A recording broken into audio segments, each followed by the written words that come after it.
Hey everyone, how you doing? I'm just setting up my live feed, so hopefully it will all come through in a moment. Hope you're all doing okay. It's Tuesday, 18th of March. I wasn't gonna go live today, but because I'm getting back into the groove of doing daily live chats, I thought why not? I'm actually in the process of trying to read an article that someone has posted, but the website's not opening. So because I keep waiting for it to open, I thought, well, sod it, let's just go have a quick live chat. It's been a good day, 3 videos recorded and edited. Hey Dave, how you doing? For those of you that didn't stick to the end of yesterday's live chat, it got quite interesting when we had someone called Connor and we were talking about how he was pricing his websites at £400, which is very, very low. But when you're starting off, it's kind of understandable because you have like a lack of belief in what you can do. And sometimes you're scared of taking on premium clients. Even I was many, many years ago, because you always felt like if you took on a premium client, there was like this, hey, Toby, hey, Paul, you always felt this sense of responsibility, and the very first time I charged over £1,000 for a client, and we are going back about 6, 7-ish, close to 7 years. It was a big, like, okay, now I'm going to charge a bit more. Whereas now, someone wants a one-page website, I don't bat an eyelid. I go, yeah, £2,300 for a basic one-pager without any bells and whistles. And when people contact me and go, hey, do you want to do a collaboration on a video or something? I go, yeah, fine. A sponsored mention is £500. A dedicated video of no more than 5 minutes is 1,300. Sorry, no, not 1,300. It changed. It's 3,000. And if it's over 5 minutes, it's above £3,500. And some of you are going to go, well, that's silly money. Not really. If people want to work with you, and Toby might jump in here because Toby does a lot of content creation as well. People want to work with you, they've got to pay up. Otherwise, why should I bust a gut? Because they may make a lot of income from it. And sometimes I go back to them and I say, even if like this video only gets 1,000 views and only 10% of the people that watch it, so 100, buy your product, the lowest product, so you might have a sliding scale, but they buy your basic product, you will make this amount. And you only want to pay me that amount? No, it doesn't work like that, okay? Economies of scale and shit like that, right? I have been approached actually quite recently to like present at certain events and stuff. And I had one recently, about 2 to 3 weeks ago. And often I don't even reply. It sounds really harsh and brutal, but sometimes I can't be bothered to reply. I can't be bothered to explain why I'm not interested sometimes. I just don't reply. Or to some of them, I kind of let them know why I'm not joining on an event. And the reason why is because I don't like it when I get told what we're going to talk about. Oh, we're doing an event and we want all of the talks to focus on XYZ. So then I have to think about something that fits that XYZ. And I don't like that. I like to be me, which is why I like to do live chats. Number two, they're benefiting. They always like to say, yeah, when when you have these talks and stuff, hey, do you want to come along and do a talk? And what they say is you get to promote your course or whatever you've got, and you can offer a discount. And I'm like, but why would I want to do that? Because I've got people paying for a course, and then I'm going to go and offer a discount when I present somewhere else. The people previously might be like, hold on, that's a bit unfair. I just went and bought your course the day before. So I always feel a bit like, how will people respond to it? You know that feeling when like you go into a shop and like they go, yeah, we've got a special sale on. And you go, you're not going to drop the price anymore. They go, no, this is the final price. And then a week later, they go and drop it by another 50%. And you're like, what? I wish you told me that. Can I have extra money off? And they go, no, because you bought it at that point in time. You can't have any more off. And also what it goes down to is like the amount of time I have and how I value my time. And the third thing is, even though you might be promoting your course, the amount of people that actually buy courses from these events is very small. And I've spoken to other content creators and people to come along as well. You might get 2 or 3 people. Because if you imagine you attend an event, hey, Robert, by the way, Dave, I'm going to get onto your question in a moment as well. What you've just said is imagine like you've got like a presentation going on and they've got like 30 speakers. All 30 speakers are offering a different promotion, right? And there'll be overlap. Some of them are offering an Elementor course or a CSS course or a marketing course or a how to get clients course or a, how to learn how to do a SaaS or something like that. There's only so much attendees are going to spend on courses. The amount of return you get isn't great, okay? Who gains the most from you doing a talk on that course? Who gains the most? The organizer. The organizer will probably get to sell other stuff and whatever, and they get sponsorships, and they never tell you what sponsorship they get. And remember, you don't get paid for it. So here I am saying I charge £300 an hour for a one-to-one consultation.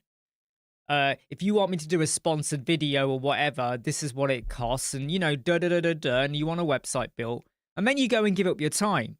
And who gains? Who's the winner? The organizer. For all you know, that organizer's probably walked away with £30,000-40,000. Forget WordCamp. That we're talking loads more money there.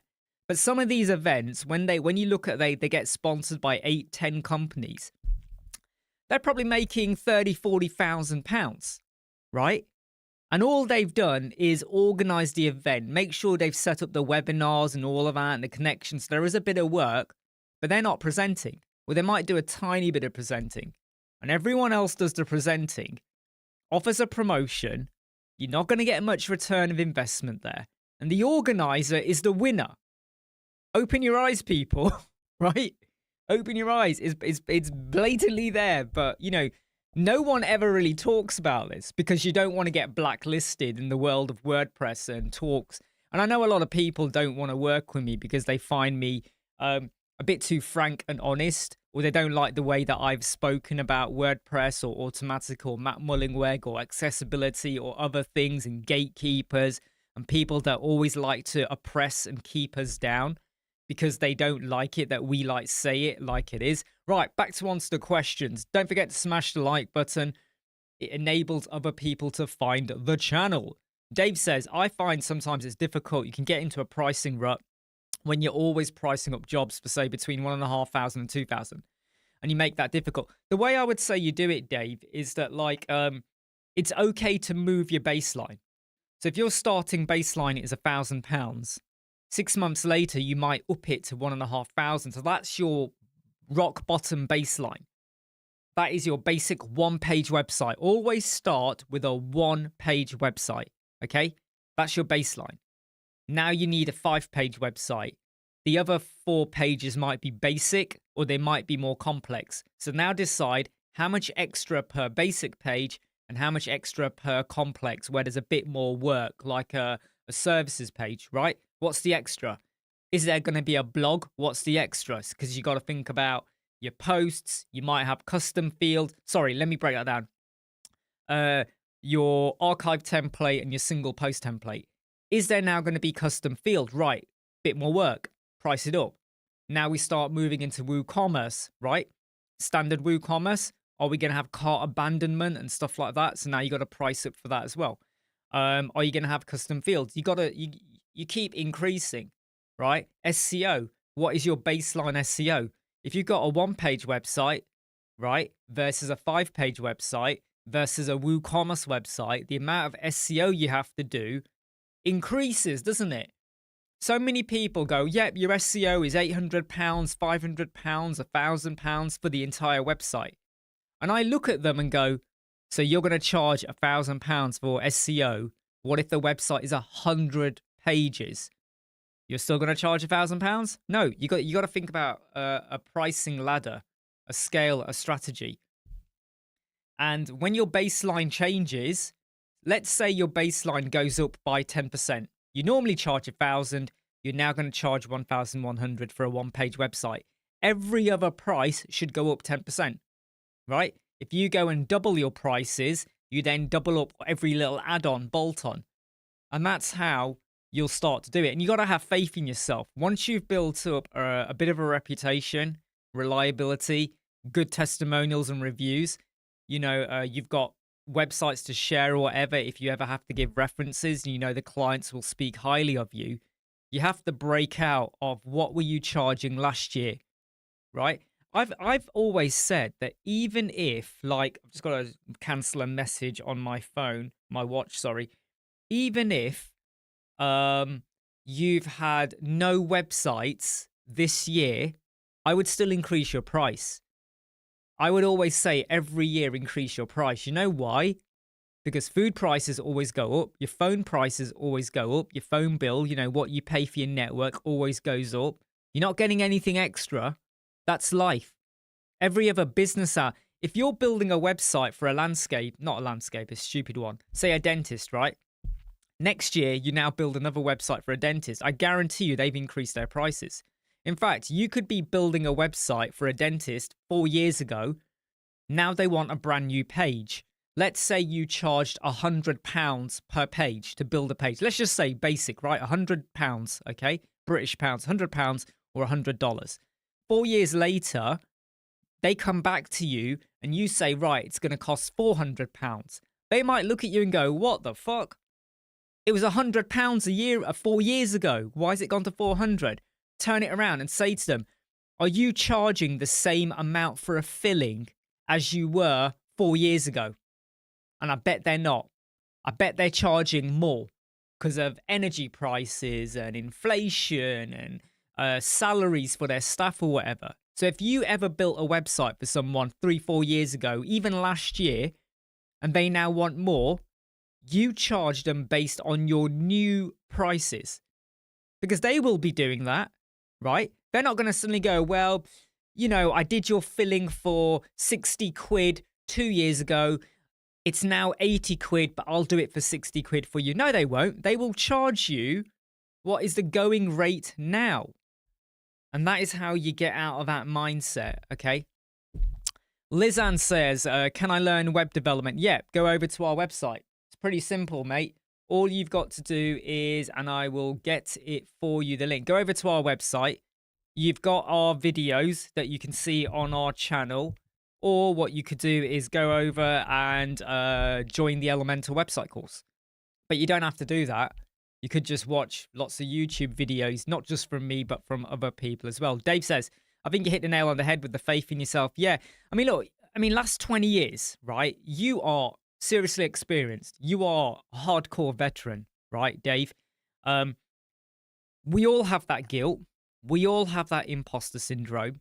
But if you choose to only work with clients and projects where you are 99% certain that you can deliver, so you don't decide to go work on an Amazon copy website where you start to go, oh crap, got to do this, got to do that, got to manage this, manage accounts and all of that. As long as you stay within your comfort zone a little bit, it's okay to break out, but don't go too far out your comfort zone. And you agree, and you decide to work on certain websites, and you're 99% confident you can do it, up your prices each year. I actually do say to people every 2 or 3 websites, once you know you've delivered, you're more confident in what you can do and what kind of clients you like to work in, up your price, okay? There's people out there charging $20,000, $30,000 per website because they're attracting very high premium clients, so they can do that. But what you need to do is just start thinking out the box. And if a client says to you, that's a ripoff, there's people advertising to build websites for $50, $100, £200. I always just say that's fine. And that's okay for them. And you can happily go and get it built by them. But I get paid. But people are happy to pay me for what I charge because of what I bring to the table. But don't worry, I got nothing against you going to someone else. You know where I am if you get into trouble or you need to rebuild again or anything like that. But yeah, there's loads of people out there, and I'm sure you'll find someone that fits what you want. something along those lines. Quite a lot of them do come back eventually because they suddenly realize that you get paid for what you want. And often during that conversation, I always like to spin it back onto them because sometimes they forget that we're a business. We have overheads. We have a profit margin and all of that. They forget that. So I spin it back. So if you're a dentist, right, and you don't like my prices, I turn around and go, what do you charge for a filling or a root canal? And they'll be like, oh, £300-400 or whatever, right? And I go, yeah, but I bet I can find a dentist somewhere who does it for £50. And as soon as you say that, the dentist then goes, yeah, but you won't get a good job. You might get infection. They won't do it right. I bet they're not even qualified. I bet they'll rush you in and out because they want to do as many patients in an hour to make back the money. I would have spent half an hour on you, polishing, doing everything perfect. They'll get you in and out in 5 minutes. Quick injection, job done. And then I say, yeah, but isn't that the same as a web designer offering to build your website for £100 compared to what I'm offering? And sometimes the penny drops with them. Some, not always. Some of them get very defensive. Oh, no, this is a different situation. Teeth, you got to go for university, get a qualification, do a PhD, this and that, try, medicine, all of that, blah, blah, blah, blah. They love to go on and on about that, right? They love to make out, no, this is different. A good portion of them, the penny does drop. And then they remember, you're not just a web designer or a developer or a graphic logo artist, digital artist, or whatever you are. Whoever's watching, whatever business you're in, they remember that you are a business. And that's what you need to do. You need to spin it back. The moment someone starts to argue with, why are you charging me that amount? You need to turn it around and go, well, what would you charge for your services? And if someone came along and wanted X, Y, Z, you got to make them realize sometimes we're too quick, or we used to be, I'm not anymore. We're too quick to defend our prices, and then we end up getting bartered down. Janet says, I charge based on the business goals of the website. Absolutely. And this has worked quite well for me as well. If I've worked with a business, right, where their turnover per year was just short of £2 million per year, right? They obviously have, outgoings and stuff, but they were making 2 million. And I said to them, you want to redo your website, you want to boost the SEO, even though you are making good return, you want to smash out the SEO, you want to handle the responsiveness and all of that. What do you think this will do? And they were like, we think that this could increase what we make maybe double or at least 50%. So when I say double would have been 100% increase, they reckon at least 50%. So I said, you're making 2 million. Let's say this website helps you to now hit the 3 million, right? If I was to say I want to be paid 1% of 3 million, can you see how we get a value? I could have gone with 10%. That would then be 300,000. 1%, 30,000. And at first they're a bit shocked. And I says, but you have to understand, if this website could make you an extra million, right? Then that extra difference, 10,000, because it's the percent of the million. That's what you need to be charging. And what Janet says there is actually very true, right? Because if they want to hit that, they have to understand, why should you get paid $500 if they think they're going to make $500,000, $500,000? Is that how much they value the $500? Is that what they think? Right? And some companies don't get it. Some businesses do not get it. But when you're working with real businesses, and I mean this, real businesses, right?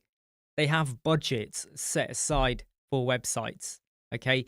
Like councils in the UK, don't be surprised if they put away like £50,000, £60,000 for a new website. They're not thinking of working with a £100, $200 Fiverr developer. No. They want serious shit. They want to know the website is accessible. They want to know that, it hits all the tick marks. They want to know it's going to work and not fall over. and they don't have to scramble to get things back online or whatever. They want to know it's going to work. Yes, technology can fail. Even their own websites fail, but they want to know that they're going to get something good. So stop beating yourself up about it, kind of thing. Janet's baseline is £15. I mean, I've got a feeling, Janet, you are working with some serious, good, quality clients here. She does say, if a client has a small problem they are trying to solve, they are not my ideal client. Yeah, I want serious people. I want people who are in it for at least 10 years. They're in it for the long game. I don't like working, and I've stopped doing it. I don't like working with clients or people that just want to get a website out. Because you know what? They have no vision. They're the ones who are suited to the $5 $50 market. They just want a website. They don't really care about SEO. They don't care about optimization. They don't care about, ticking boxes or anything like that. They just want to have a website. One of my neighbors sent a message on, sent a message on WhatsApp because they're starting a little side hustle business. And they've had their website built. And their husband is actually works for Shopify. But it's nothing to do with Shopify, the website. But they got a website built. And she shared it, the link to it. And obviously, she's doing like a promo event. I'm not going to it. I couldn't care less. I've got other stuff to do. But her website, and remember, her husband works in web. He used to work with Magenta in America, but now he works for Shopify. He tried to convince me about a month ago. Do you think we could move some of your clients onto Shopify? I was like, no, I'm okay. I'm happy. Anyway, their website, there's no copyright. There's no the copyright 2025 at the bottom. There's no privacy policy. There's no cookies policy. There's no cookies consent tool. And her website is trying to get you to hire her to go and buy and book certain things. I'm not going to go into what her business is, but it's all good, but right? And I'm like this. I thought, shall I say something? No, I can't be bothered, right? They're the kind of people that will get websites built by the Fiverr market. And no disrespect if you're on the Fiverr or the Upwork market, but let's be brutally honest here, right? If you use certain page builders like the GoDaddy page builders or whatever, you're going to get a certain type of quality and website. And often when you pay $50 or $100 for a website, you will get literally that, right? It ain't going to have everything you need to show that you're a serious business. And then you'll get found out, kind of thing. Hey, Floyd, how you doing?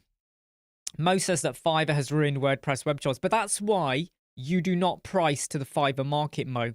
If the Fiverr market is $50, when you advertise yourself at $500, $1,000 to show that you are different.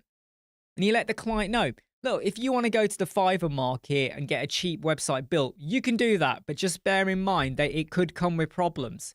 It could come with shortcuts. It could come with GPL plugins. Right? It could come with a vulnerability. It could come with some coding inside of it done on purpose so that when you want to get the website changed, you have to go back to that developer. So they've gone and they've sucked you in. They've tied you in. In fact, they went and bought your domain and hosting under their name. Their name. You don't own it. It's your website, but they own that bit. Now you can't escape them. Because you try to escape them and they go, yeah, okay, you want your domain back? Sure, it's $5,000. I have seen this happen a lot. So much. People talk about it sometimes and some don't want to admit it.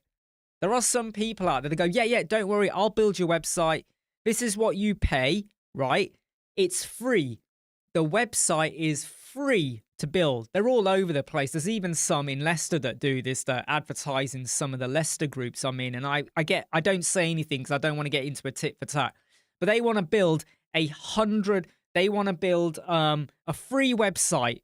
But they want you to pay like £20 or $20 a month for the upkeep. But what they've done is they bought the domain, right? And then when you want the domain back, they're going to charge you £5,000. Oh, no, sorry, it's in my name. You're fucked. unless you go and get a new domain. But if you built the website up and the authority and the backlinks and your SEO and your social media and the link is out there, you're screwed. And it happens a lot. And people go, oh, they can't do that. Well, no. You went and had a website built in, you let them purchase everything for you. They even control your emails, everything, right? They've probably been looking at your emails for all you know, right? There's some dodgy people out there. And that is why you want to work with web design businesses that have got your back. When I work with a client, I make absolutely clear to them, I give them a list of where to go, and I go, you buy the domain, you get your own hosting, right? I'll advise you, this is where you go to make sure you get your email. This is what we need to do now to make sure your connections are all okay, but you own it. Because if I drop dead, or I stop web designing or whatever, you're okay. You're safe. You don't have to worry about crap. Renewals and what's going on and licenses or whatever. Even with licenses, I don't offer Elementor licenses to clients anymore. No, they have to buy their own license. They have to buy it.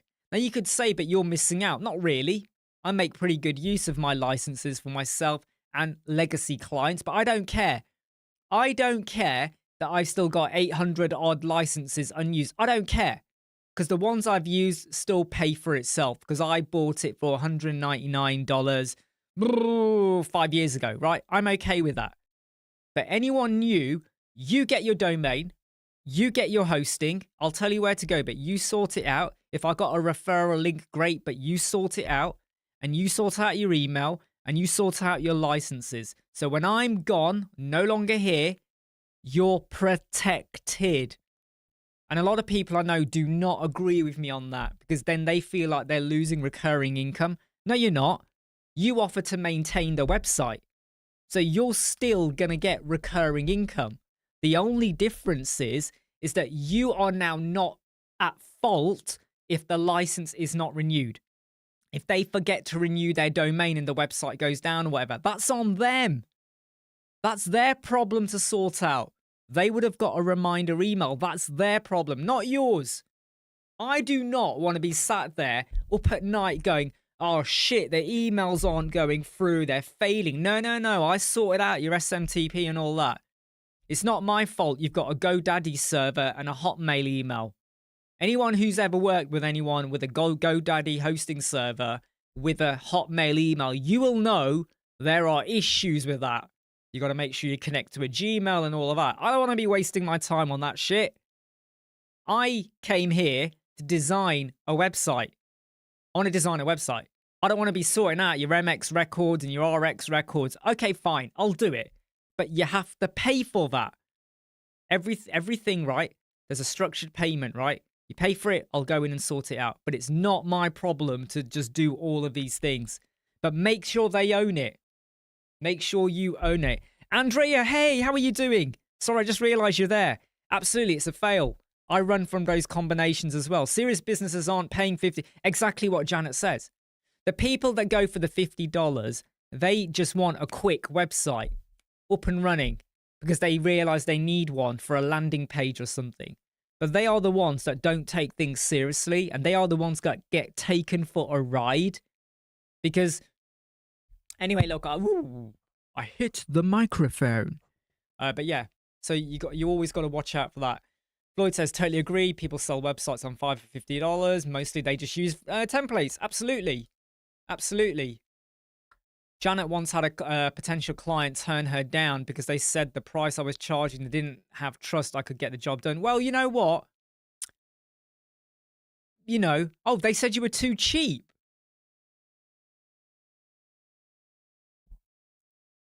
That's quite interesting, that, isn't it? They said you were too cheap. Were you too cheap, Janet? I feel like there's a lot of stories you can probably tell, Janet. I've got a feeling like you're someone who's got some veteran experience. If you ever want to do a joint live chat, maybe we talk about your experiences more. I think it could be quite exciting. We could do a pre-recorded video one day like a Google Meet, reach out to me, info@websquadron.co.uk if you're ever up for it. Because I always feel like I like it when, I feel like you've got a lot of stories you could share and talk about here. Facundo, hi Imran, I've learned a lot from your videos. Hey, great to have you here, my friend. You're from Argentina and you're living in Portugal. Do you know what? You've gone from one sunny location to another sunny location. You're living a wonderful life, my friend, right? Here we just deal with the cold half the time. Dave says you can end up paying out a lot and chasing for pennies when you manage the client licenses. Yeah, exactly. And that's why I've made mistakes long time ago. We had a client and they had a competition website. One of those lottery kind of ones where you buy a ticket to win a car. And then we went and bought their special lottery plugin, then the add-on for that plugin to do extra stuff. So there was extra stuff. Client was always late on paying, always late, and you had to chase them and chase them. We had to pay and then chase them to get that money back. And then in the end, I went, fuck it, I'm not doing this shit. I am not, no, not happening anymore.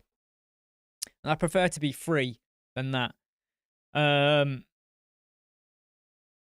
Absolutely. So what Floyd says there is actually very true. There's a lot of people out there that operate as middlemen. And what they do is they contact me and they go, hey, do you want to do a video for Cloudways? Do you want to do a video for Kinsta? Do you want to do a video for whoever, right?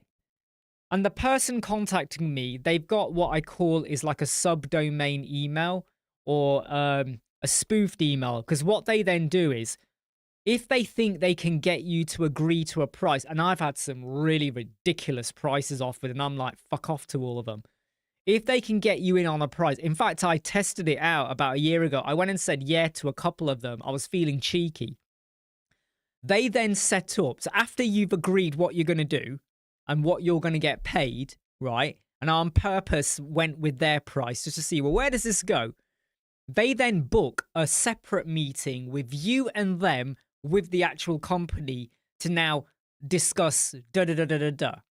And the company knows that they're a middleman, so they won't discuss the price. And I then start opening up. So you've got this person to offer me X. Well, I want Z. Oh, no, we can't do that. And then I have a go at them all. I have a go at the middleman and the company. And I'm like, I could totally expose you right now. I could totally go on. I could have recorded this and exposed that you out there are sponsoring content creators for stuff, but you got a middleman doing the work who then agrees and barters down to a really low rate so you can get a good deal. And I have to spend time recording video. Shall I expose you? But then I can't be asked because I'm sure there'll be a court case landing on my doorstep for recording without letting them know I was recording or something stupid like that.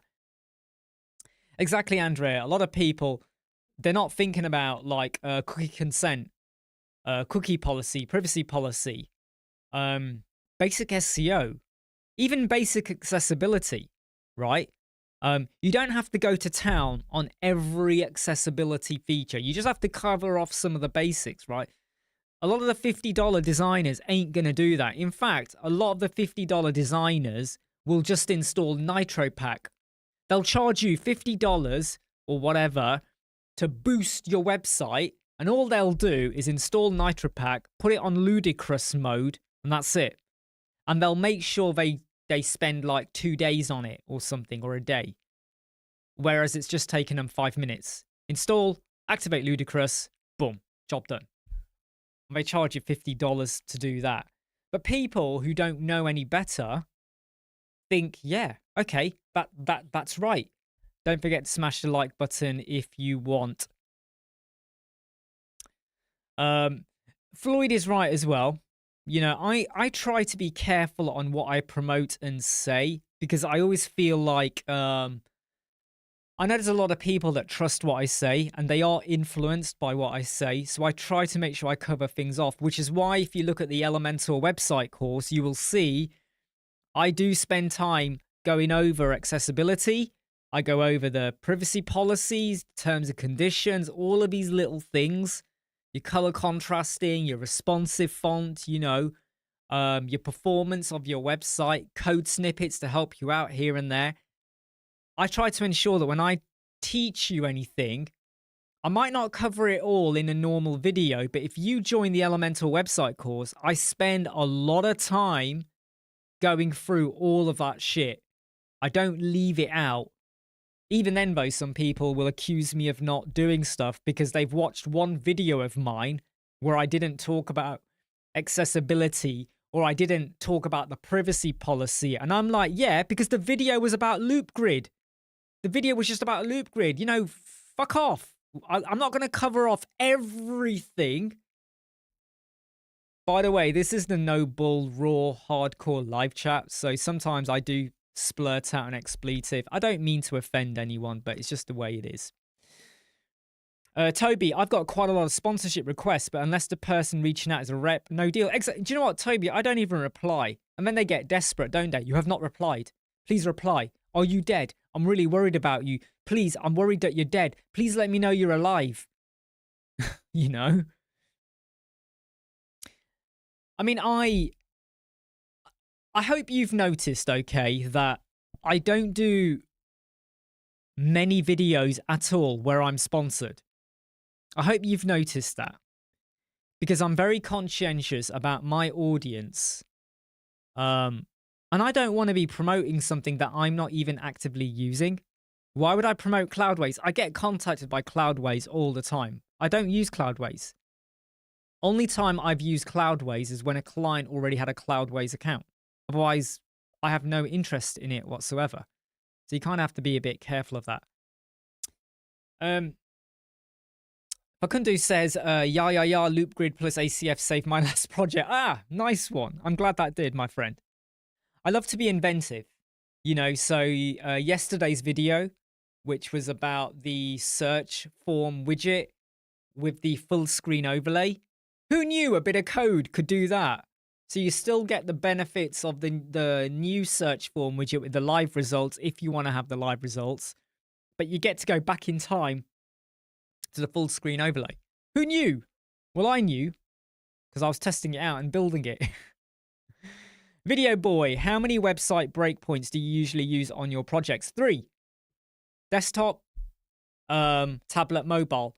But to be honest, I build on the desktop first, and then responsive fonts, responsive fonts, you know, font clamp, images, resizing if I have to, so I might build it in a percentage, or I might be very specific with pixel if it's like a smallest image and I don't want it to become any smaller on the mobile, for instance, and I'm okay with the sizing.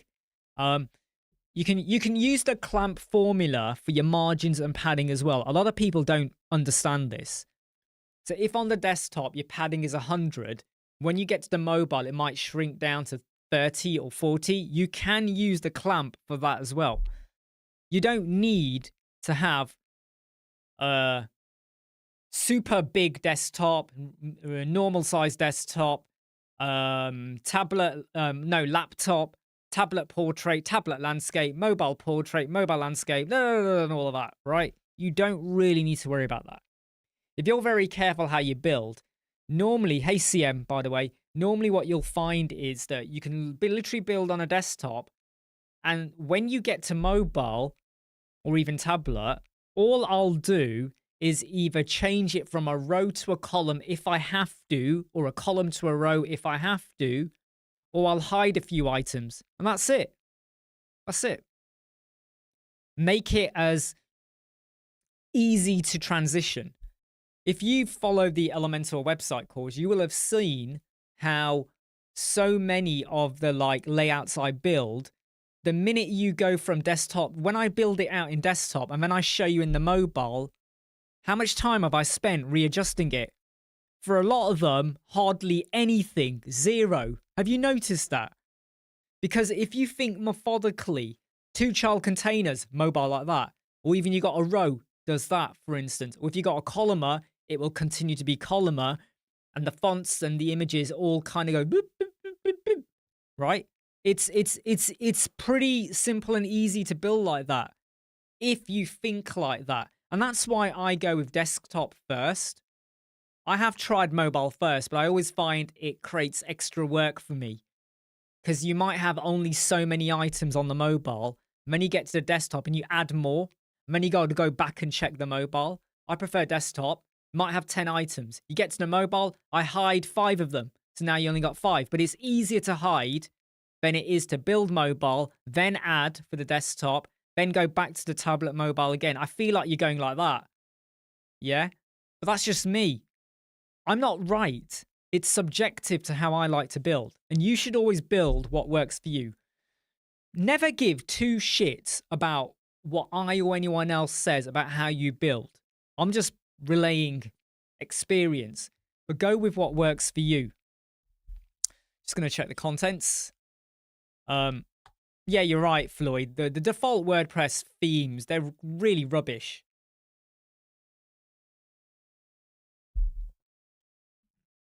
I mean, WordPress, I don't know. At the moment with Matt Mullenweg, it's going to be an annual update now, right?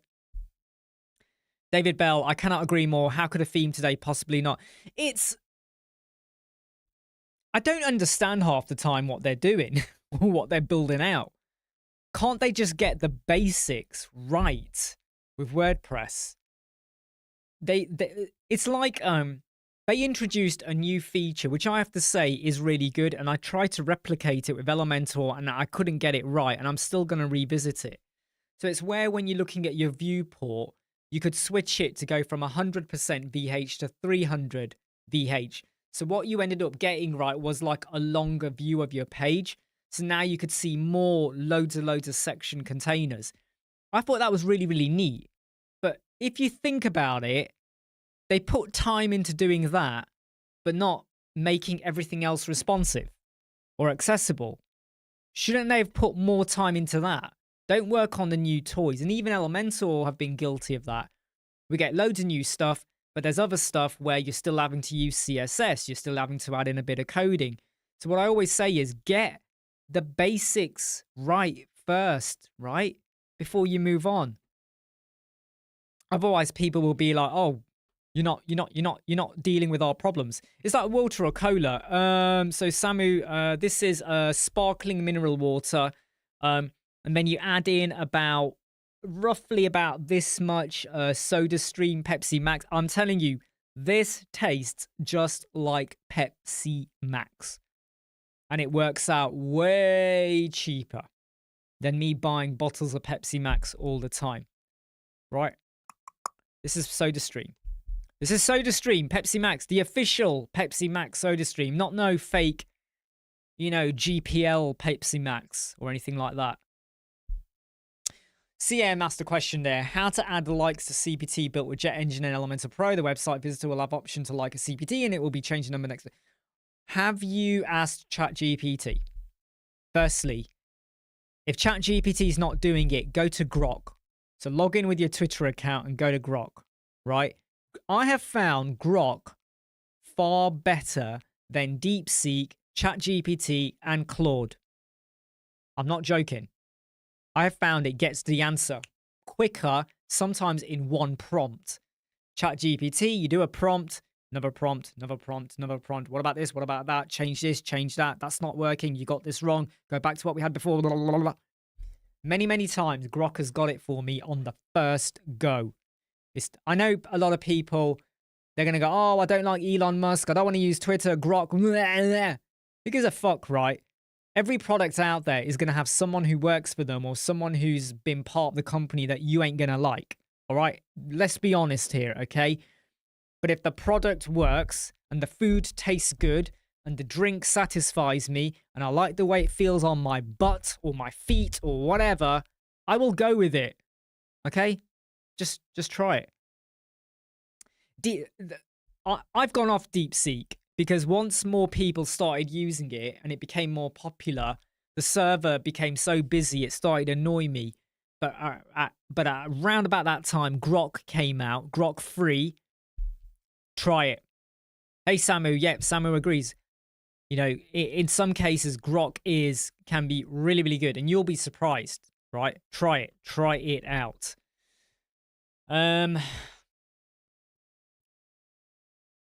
So David, yeah, you know the feature I'm talking about. It is a good feature, but it was never planned for, right? It came out and I was like, ooh, that's neat.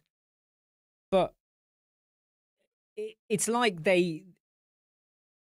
sometimes I wonder some of these teams, and it could be WordPress, Elementor, Bricks, Breakdance, loads of things. I mean, Bricks is more close knit. I do wonder though how they suddenly decide on, let's release this, let's work on that. I've noticed people are using a CSS code to do this, but let's forget that. Let's not build that CSS in as a toggle on the widget. No, let them continue with CSS. Let's move on to something no one's asked for. You know? If the Pepsi Max is on your butt, no, it will never be on my butt. It will never be on my butt. Did you know that burping is basically like farting out your mouth? A lot of people don't realize this, right? So this is something I remember going back 27 years ago. About 27 years ago. So we're going back to 1998. I remember at university, some people thought it was really funny to belch out loud. I mean, it's always been a thing, but it was quite common 27 years ago. So people would have a drink or they're eating and they belch out loud.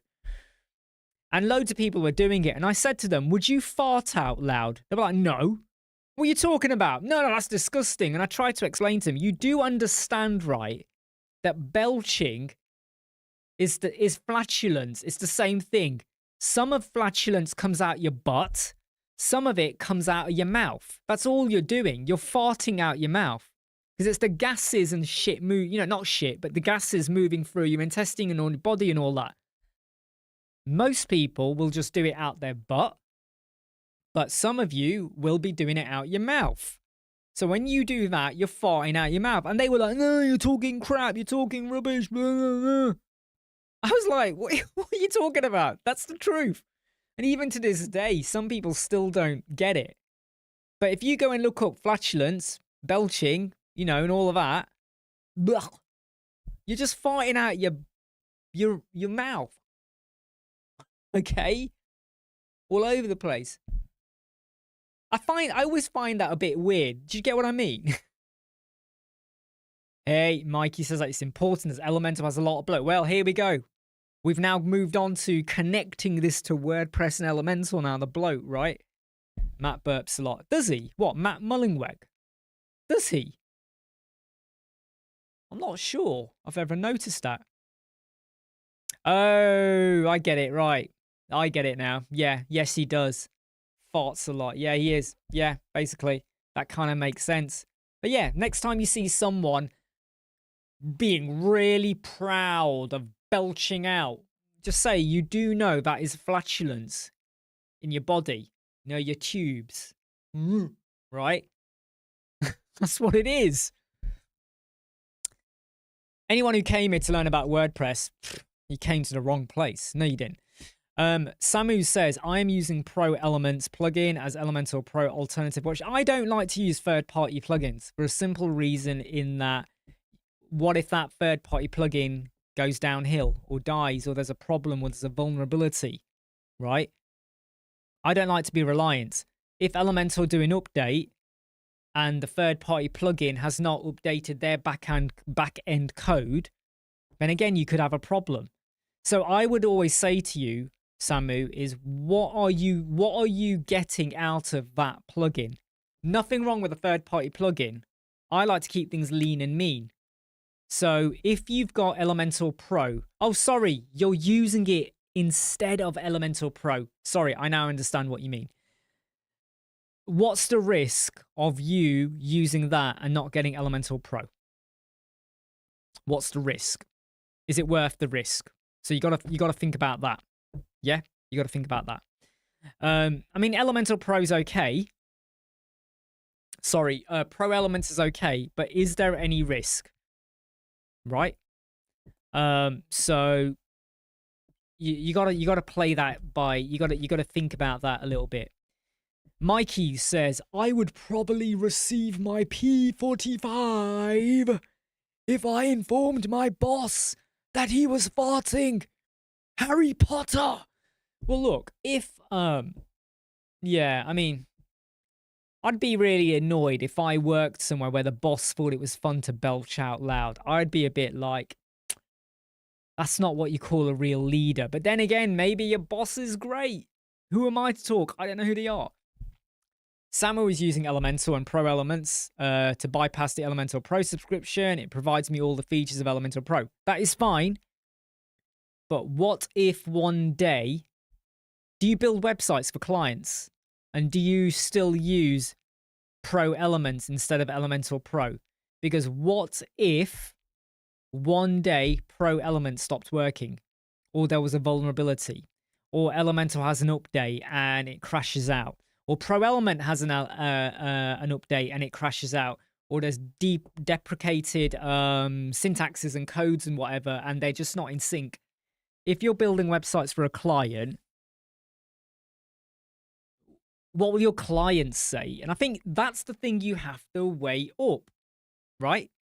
And I've had clients who've gone, oh, I'm not paying $59 a year. And I'm like, fine. Then we can't work together or whatever. So, you know, it's not for me to preach. It's not for me to tell you or anyone else what to use. But I would always say you got to manage the risk, right? When I first started using Elementor, I was using lots of third-party add-ons. And they crash and burned my website and client websites. And then I was like, what am I doing? Why am I doing this? And we're going back 7 years ago now, right? Yeah, about 7 years ago. Yeah, about 7 years ago. And then I went and got Elementor Pro. Never looked back. Far better to build a website that might only have a total of like 6 or 7 plugins. You know, your Elementor Pro, SEO. This is without WooCommerce. You might have a security, you know, something else, whatever's, than to have a website where you've got 4 or 5. Like, I worked with a company. They were a big multi-million-pound company, right? And their website was really, really slow. Someone else had built it. I went in. They had Elementor and Elementor Pro. They had an Elementor header footer builder. And then they had 7 other, I can't remember now, but in total, if you include the header footer plugin, they had 7 other plugins. So Elementor Pro, and then in total 8. That's what they had, add-ons. And I said to them, what are you doing with all these add-ons? Oh, we had a couple of people working on the website. I said, how long have you had Elementor Pro? From the start. But even then, developers, rather than using what they got with Elementor Pro and maybe adding in a little bit of code if you wanted to do something a little different, they were adding on lots of add-ons. That is why the website was so fucking slow. Because of that. And I said to them, you need to get rid of them. Their website had over 100 pages. And I said, I'm really sorry, but you're not paying me to go through every single section and container and every single page and all of your page sources with a tooth comb, because there's a risk now that if you eliminate a plugin, something somewhere on one of your pages is going to disappear or break. And now you got to go through it, because they thought their developers, even though they had Elementor Pro, had 8 extra Elementor add-ons. Was that 8? That was 9. They had 8. How fucking ridiculous is that? I did offer to build their website, and I think they panicked because I said to them, right, you got over 100 pages. This is the cost. And I think they fell over because they were like, but we got this website built for like something really ridiculously small. I think it was $400. I was like, well, yeah, you can go back to those same people. Oh, no, we don't want to work with them. Well, duh. What did you think you were going to get for $400? Of course it was going to be shit. I don't know what accent that was, by the way. Samu works with Nepali clients and they want websites for $50, $80. Samu, you're based over there, aren't you? We chatted before. If that's what they pay and you have a regular influx, then that's all you're going to get. Unfortunately, unless you break out into other geographical locations, that's what you're going to get. That's right, CM. I have Elemental Pro, $199 because I got it 6-7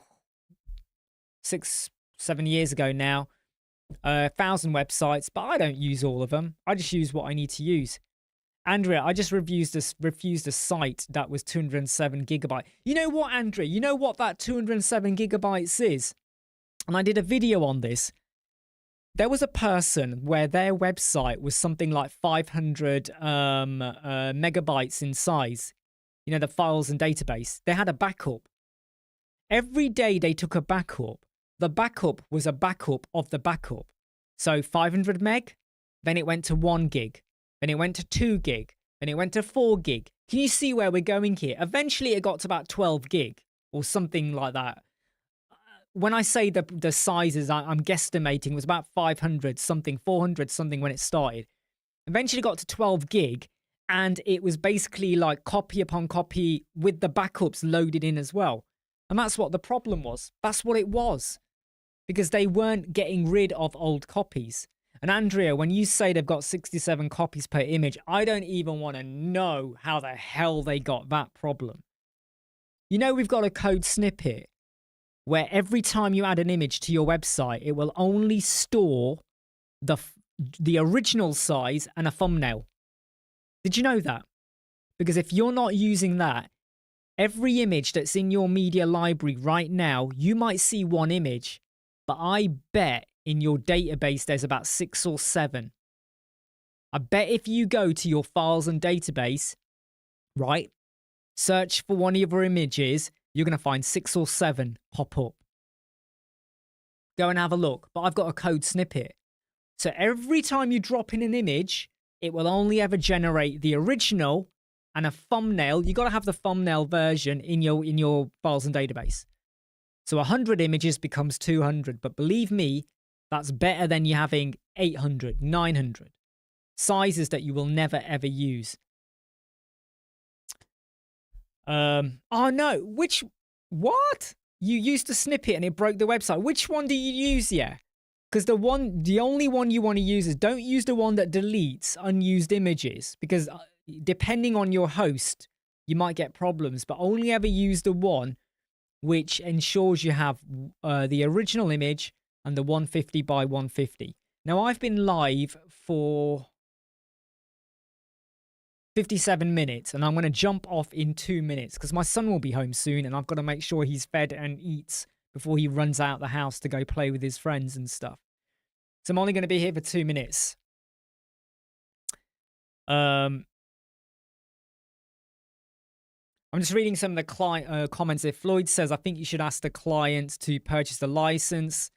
Yeah, get them to do that. And he's right as well, because they'll come back to you to get a renewal in, so it keeps that line of communication open. Oh, what? You just added the plugin code snippets and it died? What? Nah, he's not having pizza. Oh, then again, I might give him pizza. It takes about 3 minutes to warm up in the microwave. It's one of these pepperami pizzas. He loves his pepperami. He loves pepperoni. Pepperoni. All of a sudden, I'm having a brain freeze. Pepperoni. It's pepperoni. Salami. It's pepperoni. What am I saying? Brain freeze moment then. I don't mind pepperoni, but I don't go crazy for it. I prefer spicy beef on pizza. Ooh, yes. Mozzarella, sauce, spicy beef, and jalapenos or jalapenos. Loads of jalapenos everywhere. Do you know what I mean? Okay, everyone, I'm going to jump off now, okay? I'm just going to go and sort a few things out. Oh, no, pineapple, no, Mikey. No, I can't.